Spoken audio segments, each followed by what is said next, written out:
ازيكم يا جماعة؟ أنا كريم ودي قناتكم التحفيز اليومي مع كريم. الفيديو ده ليك انت يلي دايما بتقول نفسي أبدأ بس مش عارف منين. بص، الناس فاكرة إن النجاح محتاج خطوات ضخمة، بس الحقيقة لأ. اللي بيغير حياتك فعلا هو العادات الصغيرة اللي بتكررها كل يوم.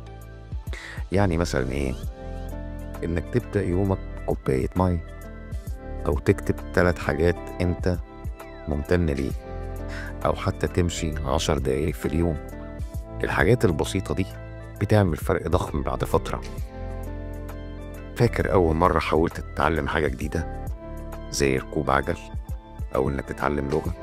في الأول كان صعب جدا، بس مع التكرار بقت عادة.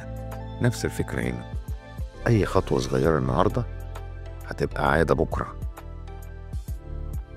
فأنا عايزك تكتب لي في التعليقات إيه العادة الصغيرة اللي نفسك تبدأها من بكرة. وما تنساش لو الفيديو عجبك دوس لايك واشترك في القناة علشان يوصل لك كل جديد.